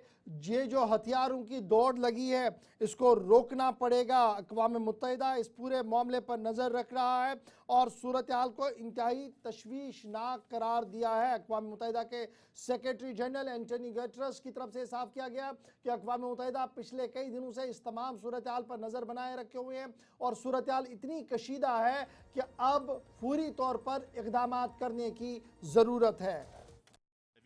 Just hours into the outbreak of the war in the Middle East, I warned that the fighting risked triggering a chain reaction that no one could control. More than 3 weeks on, the war is out of control. The conflict has broken past the limits even leaders thought unimaginable. The world is staring down the barrel of a wider war, a rising tide of human suffering, and a deeper global economic shock. This has gone too far. It's time to stop climbing the escalation ladder and start climbing the diplomatic ladder and return to full respect of international law. I have just appointed Jean Arnaud as my personal envoy to lead the UN efforts. अब ये तो Antony Guterres की बात थी कि हमें फौरी तौर पर सूरत हाल पर काबू करना होगा और यहाँ पर डिप्लोमेटिक एफर्ट्स के जरिए से क़याम अमन की राहों को हमवार करना होगा। लेकिन एक और ख़बर अक़वाम मुत्तहिदा से ही सामने आ रही है, जहाँ पर अक़वाम मुत्तहिदा के सेक्रेटरी जनरल ने अपने ख़ुसूसी सफ़ीर को यहाँ पर तैनात करने की बात कही है, यानी वेस्ट एशिया के अंदर यहाँ पर वो तैनात रहेंगे। एंटोनी गुटेरेस की तरफ से बाज़ाब्ता तौर पर वेटरन डिप्लोमेट जीन आर्नौट को यहाँ पर तैनात किया है। अक़वाम मुत्तहिदा की तरफ से ये साफ कर दिया गया कि खुसूसी तौर पर सफ़ीर होंगे, एनवॉय होंगे यूनाइटेड नेशन के, जो इस पूरे खिते Iraq, Yemen, Qatar, Bahrain, Israel और अमेरिका के साथ राब्ते में रहेंगे। जेम्स आर्नौट की तैनाती कर दी गई है। यूएन के चीफ की तरफ से ये साफ कर दिया गया कि आर्नौट जो है वो बराह रास्त मुज़ाकरात के हवाले से तमाम फरीकैन से बातचीत करेगा, क़याम अमन की राहों को तलाश करेगा, मुज़ाकराती मेज़ कैसे सजे उस पर गुफ्तगू होगी। एक तरफ से ये होगा, दूसरी तरफ से अबनाए हरमोस यानी स्ट्रीट ऑफ हॉर्मोस को कैसे खोला जाए, ये जो ग्लोबल सप्लाई चेन रुकी है इसको कैसे रेस्टोर किया जाए। अब याद रखिएगा, ग्लोबल सप्लाई चेन पर तशवीश का इजहार एंटोनी गुटेरेस की तरफ से भी किया गया। चीन की ईरान ने साफ कर दिया, चंद देशों के लिए यहाँ से कोई पाबंदी नहीं, बाकी टैक्स दे ले, लेकिन दुश्मन देशों के हवाले से क्लियर पॉलिसी, कोई नहीं चलेगा यहाँ से। इस पर एंटोनी गुटेरेस साहब का मानना है कि सूरत हाल इतनी खराब है कि अगर पूरी तौर पर तवज्जो नहीं दी गई तो सूरत हाल हाथ से निकल जाएगी, पूरी दुनिया के अंदर हाहाकार मचेगा। एंटोनी गुटेरेस साहब क्या कुछ कहना, जरा सुन लीजिएगा फटाफट। That no one could control. More than 3 weeks on, the war is out of control. The conflict has broken past the limits even leaders thought unimaginable. The world is staring down the barrel of a wider war, a rising tide of human suffering, and a deeper global economic shock. This has gone too far. It's time to stop climbing the escalation ladder and start climbing the diplomatic chain reaction that no one.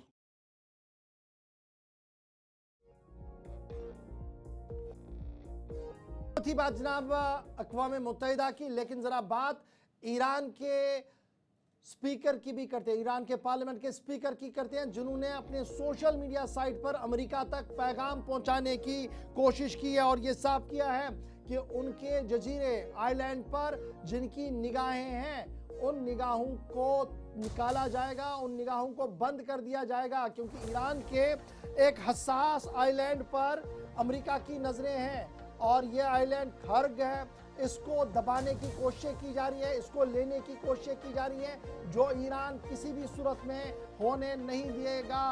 ये कालीन बाब साहब की तरफ से बड़ा बयान आया है कि कुछ लोग और कुछ दुश्मन एक दूसरे के साथ मशावरत करके इस बात की ओर प्रोग्राम बना रहे हैं कि ये जो आइलैंड है, खर्ग आइलैंड है, इस पर कब्जा किया जाए। ईरान इसकी कतई तौर पर इजाज़त नहीं देगा। अगर ऐसा करने की कोशिश की गई तो जंग एक और तबाहकुन महाज पर खड़ी होगी। वाज़िया तौर पर यह कहा गया, जो ईरानी पार्लियामेंट के स्पीकर हैं उनकी जानिब से वाज़िया कर दिया गया है कि सभी, अगर कोई इस खाग आइलैंड पर कब्जा करने की कोशिश करेगा तो उसके खिलाफ दोबारा से जंग वो करेंगे ईरान। और साथ ही साथ उन्होंने कहा है कि तमाम दुश्मन जो भी है ईरान के, उनकी हरकत की नज़र रखी जाए, उन पर नज़र रखी जा रही है। और साथ ही साथ उन्होंने कहा है कि ईरान ने अहम इंफ्रास्ट्रक्चर पर बेरहमाना हमलों की धमकी भी दी है। अगर ईरान पर दोबारा से या इस खाग आइलैंड पर हमला कब्जा करने की कोशिश की गई है तो इसका दिफा ईरान बखुद करेगा और उन जो दुश्मन उस पर हमला करने की कोशिश करेगा, कब्जा करने की कोशिश करेगा, तो ईरान उन पर दोबारा से हमला कर सकता है। ये ईरान की जानिब से वाज़िया कर दिया गया है। जो ईरानी पार्लियामेंट के स्पीकर है मोहम्मद बाग़ीर खालिबाफ, उनकी जानिब से कहा गया है कि उन्होंने कहा है कि कुछ जो है इंटेलिजेंस इनपुट ईरान को मिल रहे हैं कि कुछ दुश्मन जो ईरान के हैं, जो जितने भी इस आसपास के ममालिक हैं, आसपास के कुछ इलाके हैं, वहाँ से ये एक मंसूबा बनाया जा रहा है कि उस खाग आइलैंड पर कब्जा करने की कोशिशें की जा रही हैं। लेकिन उन्होंने कहा है कि दुश्मन की सभी जो भी वो हरकत करेंगे उस पर नज़र रखी जा रही है और हमला हर किस्म का वो नाकाम बनाया जाएगा।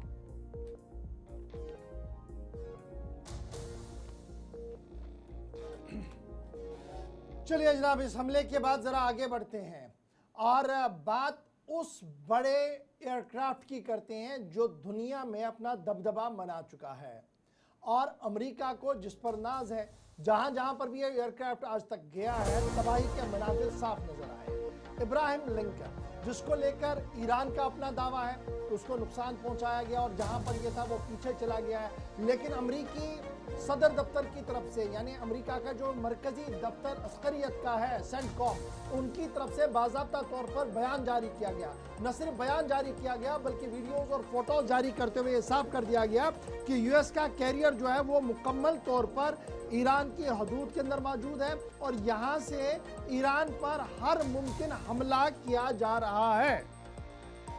यूएसएस कैरियर इब्राहिम लिंकन पूरी तरह से ऑपरेशनल है। अब ये ऑपरेशनल का लफ्ज यूज किया गया, ये लफ्ज क्यों यूज किया गया? ये इसलिए यूज किया गया क्योंकि ईरान का मानना था कि इसको हमला किया गया, इसको नुकसान पहुंचा और ये अपनी हद से पीछे चला गया है। और तकरीबन 3 दिन के बाद अब यूएस आर्मी की तरफ से, सेंटकॉम की तरफ से बाज़ाब्ता तौर पर इस बात का ऐलान किया गया कि ईरान पर मिसाइल हमला हो रहा है और ईरान के नेवी पर हमले हो रहे हैं और ये सारा यूएसएस का जो बड़ा जंगी बेड़ा है इब्राहिम लिंकन, वो फुली ऑपरेशनल है। सेंटकॉम की तरफ से तस्वीरें जारी की गई हैं। सेंटकॉम की तरफ से ये जो फ्लाइट ऑपरेशंस और ये जो अभी ऑपरेशन चल रहा है इस पूरे मामले पर डिटेल जो है वो जारी कर दी है। यानी फिजाओं में तो गर्द गुबार था, फिजाओं में तो ऑलरेडी सूरत हाल तब्दील थी, लेकिन अब समंदरों की लहरों में भी सूरत हाल तब्दील होती हुई नजर आ रही है। और सेंटकॉम की तरफ से यह साफ कर दिया गया है कि हमले मजीद सख्त किए जाएंगे और आबनाए हरमुज पर हर मुमकिन कंट्रोल और उसे हर जहाज की राहदारी के लिए खोलने के हवाले से मामला तय किया जाएगा। ये सेंटकॉम जो अमेरिका का फौजी और अस्करी इदारा है उनकी तरफ से जारी कर दिया। अब याद रखिएगा, ईरान कह रहा है कि मैं जी स्विस कनाल की तरफ टैक्स लूंगा और अमेरिका कह रहा है कि ऐसा हम होने नहीं देंगे। और यूएसएस इब्राहिम लिंकन के हवाले से पिछले दिनों खबर आई कि वो अपनी जगह से पीछे हटा। आज सेंटकॉम ने कहा कि नहीं जनाब, पीछे हटने का तो सवाल ही नहीं, हम तो हमले ही यहीं से इसको बेस बनाकर कर रहे हैं। तो ये बयान काउंटर बयानों के बीच अब समंदरों के अंदर भी ये जंग छिड़ेगी, इसके आसार काफी ज्यादा रोनुमा हो रहे हैं। चलिए नाजरीन, ये थी जंग के हवाले से। अब जरा बढ़ते हैं आगे। बात जरा इजरायली वज़ीर आज़म बेंजामिन नेतन्याहू की कर रहे हैं, क्योंकि उनकी जानिब से कहा जा रहा है कि अगले 48 घंटों के दौरान मजीद हमले ईरान पर हो सकते हैं, क्योंकि उनको खदशा है कि यूएस जो अमरीकी सदर हैं उनकी जानिब से जो जंग बंदिया मुज़ाकरात की बात की जा रही है उस सिलसिले में उसके पेश नज़र अब इजरायली वज़ीर आज़म बेंजामिन नेतन्याहू की जानिब से 48 घंटों की उन्होंने हमलों की हिदायत दी है अपने अफवाज को, यानी कि IDF को। और इजराइल ने जो भी उनके हदफ है फौरी हमले तेज़ करने की हिदायत अपने फोर्सेस को दी है, यानी कि IDF को।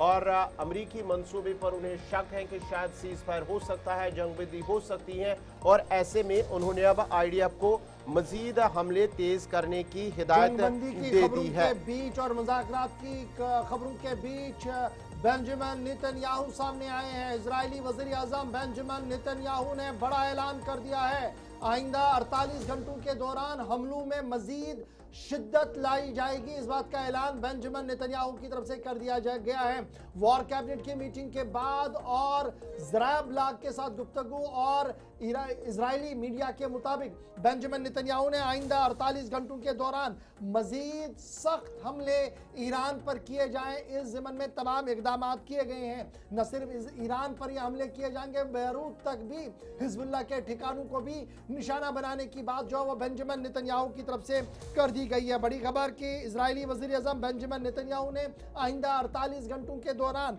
हमलों में मजीद शिद्दत लाने की बात कही है।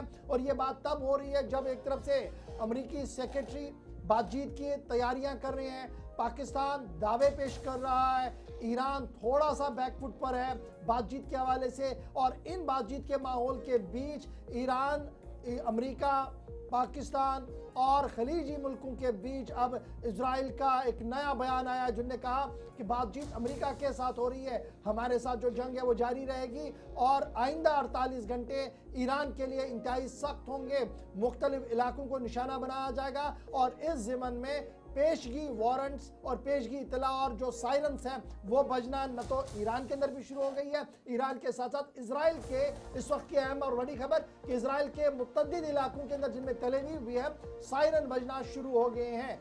बात इजराइल की हो रही है, इजरायली वज़ीर आज़म की हो रही है जो कह रहे हैं कि ईरान पर हमले होंगे, हमले 48 घंटों के दौरान किए जाएंगे। लेकिन फिलहाल बड़ी खबर ये कि इजराइल के अंदर ही दोबारा से सायरन बजना शुरू हो गया है।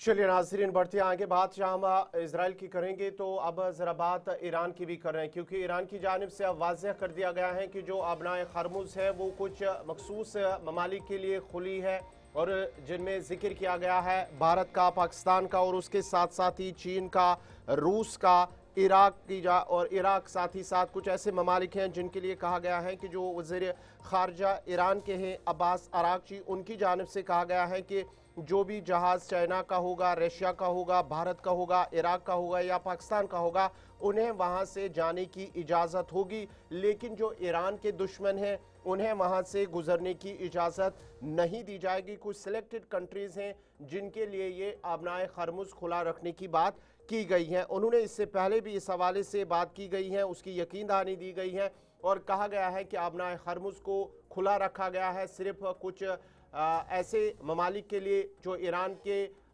के साथ खड़े रहे हैं और ईरान के साथी हैं, लेकिन जो ईरान के दुश्मन हैं जिनमें अमेरिका का जिक्र किया गया, इजराइल का जिक्र किया गया है, और जो अमेरिका या इजराइल के हिमायती ममालिक हैं उनके लिए ये कहा गया है कि उनके लिए खुला नहीं रहेगी। इशफाक, एक चीज़ मैं आपसे जानना चाहूँगा, जिस तरह से अबनाए खरमुज जिस पर सब जो है इस वक्त हालात जो है दिन ब दिन कशीदा होते जा रहे हैं, दूसरी तरफ से जो बात सामने आ रही है कि अबनाए खरमुज पर अब ईरान की जानिब से जो चीन की करेंसी है युआन, उस करेंसी के जो है उसे इस्तेमाल किया जा रहा है या उसमें जो है रुकुमात वो हासिल किए जा रहे हैं ईरान की जानिब से, या अमेरिका को ये डर भी सता रहा है? और अबनाए खरमुज का मामला सामने आया है, स्ट्रीट का मामला सामने आया है, तो दो चीजें बड़ी क्लियर है। एक ये कि पहले इसको ब्लॉक किया गया और साफ किया गया ईरान की तरफ से किसी को चलने की इजाजत नहीं होगी, और जो जहाज चले उनको क्या हशर हुआ सबके सामने, नंबर वन। नंबर दो, उसके बाद ये था कि अब मोर प्रेशर कैसे बिल्ड किया जाए, और ये प्रेशर पूरे दुनिया तक है, और ये प्रेशर कैसे होगा, दो तरह से प्रेशर होगा। एक ये कि आप सप्लाई चेन को रोकते चले, और दूसरा ये कि इस सप्लाई चेन से आप कुछ पैसे भी कमाए जंग के दौरान। तो वो ईरान ने किया, दोनों तरफ से उन्होंने किया। उन्होंने कहा कि देखिए हम यहां से चलने की इजाजत महदूद कर रहे हैं किन लोगों के लिए, जो हमारे दोस्त मुल्क है। और जब भारत का जिक्र आया तो भारत का नाम लिया उन्होंने, पाकिस्तान के लिए उन्होंने खोल दिया, चीन के लिए खोल दिया, रूस के लिए खोल दिया, और ये कहा कि ये यहां से चलेंगे। लेकिन जब ये चलेंगे तो फ्री में कोई नहीं चलेगा जी, अब टैक्स होगा। टैक्स कैसे होगा, जैसे आप दीगर स्विस कनाल और दीगर कैनालों में चलते हैं तो वहां पर आप पैसा देते हैं, यहां पर भी देंगे। वहां पैसा आता है जी अमेरिकन डॉलर में, यहां लड़ाई अमेरिका के साथ है, इसलिए डॉलर वाली कहानी नहीं है। यहां दोस्ती चीन के साथ है क्योंकि वो सपोर्ट कर रहा है, यहां दोस्ती रूस के साथ है, वो सपोर्ट कर रहा है। अब रूस की करेंसी में किया नहीं, चीन की करेंसी में क्या पास में है, तो ये सीधी सीधी बात है कि देखिए हम आपको नहीं मानेंगे जी, चाहे आप कहां के भी हैं, जैसे भी हैं, आपने हमारे साथ काम करना है तो आपने चीनी पैसा लाना होगा, चीनी करेंसी के जरिए से काम करना होगा। और ये एक बहुत बड़ा थ्रेट बनेगा आने वाले दिनों में अगर ये इसी तरीके से चलता रहा, नंबर वन। और अगर आज एक मुल्क ने चीनी करेंसी में अपना तिजारत शुरू किया तो याद रखिएगा आने वाले दिनों में बहुत सारे देश इसी तरीके से चीनी करेंसी में अपना काम शुरू करेंगे, और फिर डॉलर का गिरना शुरू होगा। और अमेरिका जो खुद को सुपर पावर कह रहा है सिर्फ इस वजह से कि हर जगह तिजारत डॉलर में हो रही है, वो बिखर जाएगा। इससे पहले भी इस तरीके की कई बार हुई है मामलात, और कई बार हमने देखा कि मुल्क किस तरीके से टूटे हैं। तो इस बार जो सूरत हाल अभी बन रही है इस तरीके का है, तो मुझे लग रहा है एक बड़ा प्लान है ईरान के पास जिसको वो एग्जीक्यूट करवा रहे हैं। एक आखिरी चीज जानना चाहूंगा, क्या जो मगरबी एशिया के कुछ देश हैं, ममालिक हैं, क्या वो चाहते हैं कि अमेरिकी डॉलर की जो अभी तक जो रिकॉर्ड रहा है वो कम हो जाए और दूसरी करेंसी में ये सारा कारोबार हो जाए? पहले भी आपको याद होगा कि भारत, चीन, बहुत सारे देश बैठे थे जिन्होंने कहा कि हम जी तिजारत अपने तरीके से करेंगे, ये जो वर्ल्ड ऑर्डर में डॉलर है इसको जरा साइडलाइन करेंगे। फिर अमेरिका ने बड़ा टाइट किया बहुत सारे लोगों को, ये जो आप टैक्सेस वैक्सेस की आज बात दे रही हैं दरअसल ये वही कहानी है। वो तो बन नहीं पाया, लेकिन यहां पर जो स्टैंड ईरान ने लिया है उसने राह खोल दी है एक बड़े फ्लड गेट के लिए। अब आप देखिए जितने भी लोग एंटी अमेरिका होंगे वो कहीं ना कहीं अपने अपने दम पे आहिस्ता आहिस्ता करके इस तरीके की तिजारत करेंगे, और ये वर्ल्ड ऑर्डर में एक कील है जो ठोकने का काम किया है जी ईरान ने। अब ये कितना कामयाब होगा ये तो आने वाले दिन बताएंगे, क्योंकि जब भी मुज़ाकरात होंगे अबनाए हरमुज पर टैक्स लगेगा, या आज आप लिख कर ले लीजिए, अब ईरान यहाँ से पीछे नहीं हटेगा, क्योंकि ईरान को पता लग गया कि उनके पास हथियार है ना है, उनके पास IRGC रहे ना रहे, लेकिन अबनाए हर्मुज और ये जो दूसरा आइलैंड खर्ग आइलैंड है, अगर ये उनके पास रहा तो दुनिया का वर्ल्ड ऑर्डर उन्हें चेंज नहीं कर सकता, बल्कि वो दुनिया के नक्शे को तब्दील करवा सकते हैं। अरब दुनिया के अंदर बहुत सारी चीजें तब्दील होंगी इससे, याद रखिएगा, अगर सूरत हाल बेहतर नहीं हुई। चलिए नाजरीन, ये थी खलीज के हवाले से। अब ज़रा जम्मू कश्मीर की कुछ खबरों पर भी नजर है। और जम्मू कश्मीर के हवाले से अगर हम बात करेंगे तो जम्मू कश्मीर के अंदर बिजली का जो बहरान है वो आहिस्ता आहिस्ता, चाहे विंटर की बात करेंगे तो उसमें कहीं ना कहीं बहरान भी पैदा होता है विंटर के दौरान, लेकिन अब माना जाता है कि उस बिजली की जो तलब है उसमें इजाफा होता जा रहा है और आइंदा 3 बरसों में 300 मेगावाट इजाफी ज़रूरत मुतवक्का है, इस तरह की बात की जा रही है। और अगर हम साल 2027-28 की बात करेंगे तो तकरीबन 4100 मेगावाट जो बिजली है वो बढ़ सकती है और 27-28 में तलब जो है वो बढ़कर 3964 मेगावाट हो सकती है। और अगर हम 28-29 की बात करेंगे तो ये जो तलब है 4100 मेगावाट बढ़ सकती हैं। इस तरह की बातें जो है वो की जा रही हैं, इसे तवक्का की जा रही है कि जम्मू कश्मीर में आने वाले वक्त के दौरान जो बिजली की तलब है वो मजीद उसमें इजाफा हो सकता है।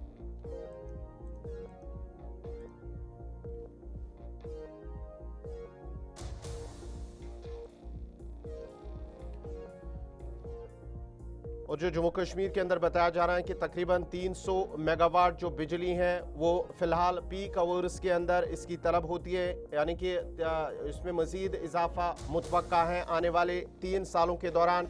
और जो साल 2026-27 है यानी कि रवां साल और अगले साल ये जो तलब है ये 3800 मेगावाट बढ़ सकती हैं। और उसके साथ साथ ही अगर हम साल 2028-29 की बात करेंगे तो ये जो तलब है बिजली की ये 4100 मेगावाट तक पहुंच सकती है। इस खबर पे मजीद तफसीलात के लिए सीधा हम श्रीनगर चलते अपने नुमाइंदे जो है इमरान नाइक को उनके पास चलेंगे। इमरान, ज़रा अपडेट कीजिएगा इस हवाले से, जिस तरह से बातें की जा रही हैं कि जम्मू कश्मीर के अंदर मजीद इस बिजली की तलब में इजाफा हो सकता है आने वाले वक्त में, क्या कुछ तफसीलात है?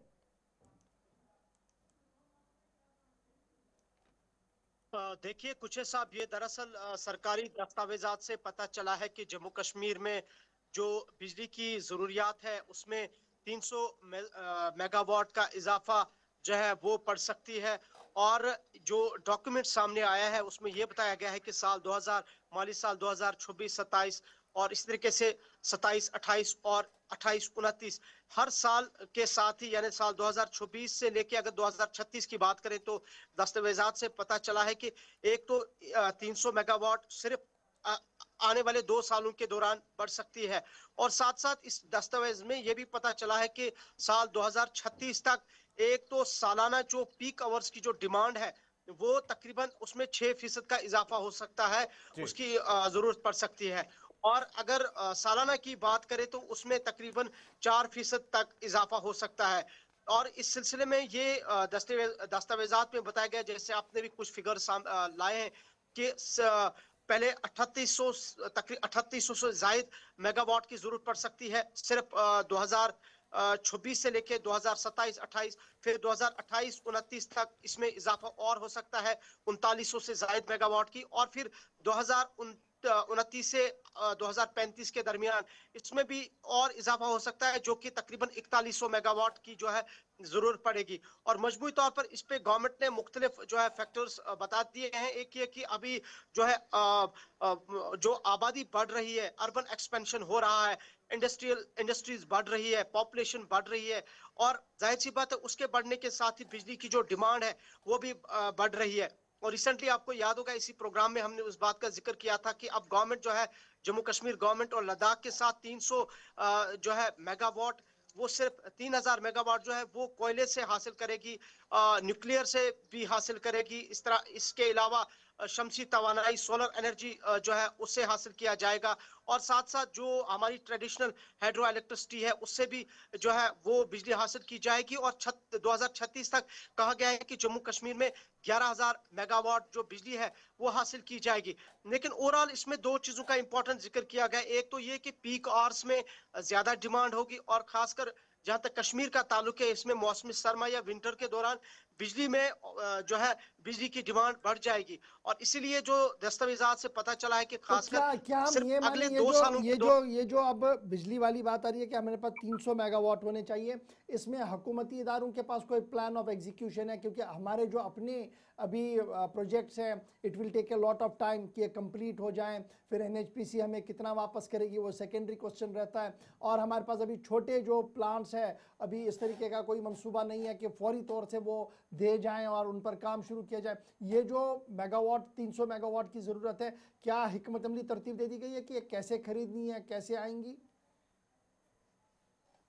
इस डॉक्यूमेंट में सारी चीजें जो है गवर्नमेंट ने बड़ी डिटेल्ड में उस पर डिस्कस किया है। पहला ये कि जो हम आम लोग भी जानते हैं कश्मीर में कि हमारी अभी तकरीबन 70-80% जो हमारी इलेक्ट्रिसिटी है वो हम नॉर्दर्न ग्रिड से इंपोर्ट करते हैं। सिर्फ 10 से 15% हम बिजली जो है वो हम यहाँ से ही खुद जो है हासिल कर रहे हैं। और इसमें गवर्नमेंट ने मुख्तलिफ जो है जराया का जिक्र किया है, जैसे मैंने अभी कहा कि जिसमें सोलर की बात हुई है, न्यूक्लियर की बात हुई है, कोयले की बात हुई है।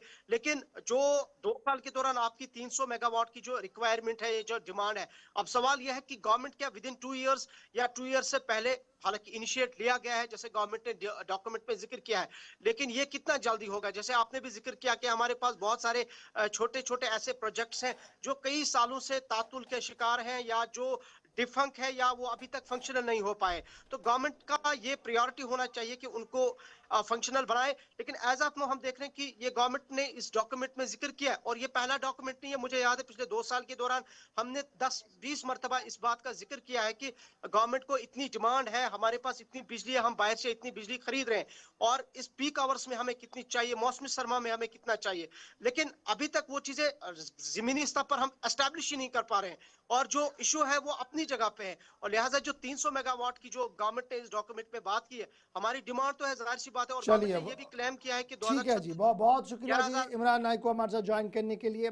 बिजली की सूरत हाल क्या कुछ रहेगी उस पर गुफ्तगू कर रहे थे जनाब। 10 बज रहे हैं जी, आप गौहर कुछ और मुझे देंगे इजाज़त। आज के प्रोग्राम सलाम जेके को यहाँ पर हम करेंगे वाइंड अप। कल सुबह 8:35 पर दोबारा आपके सामने हाजिर खिदमत रहेंगे। अपनी नेक दुआओं में हम सबको याद रखिएगा। हमारे सोशल मीडिया प्लेटफॉर्म पर ज़रूर आइएगा, लाइक शेयर सब्सक्राइब कीजिएगा। न सिर्फ इतना बल्कि अपनी आरा भी हम तक ज़रूर पहुँचाइएगा। कोशिश करेंगे कि आने वाले चंद दिनों के अंदर अंदर फ़ोन लाइन्स वाला सिलसिला जो मुनक़ता हुआ है उसको दोबारा से बहाल कर पाएँ, आपकी और हमारी गुफ्तगू हो सके।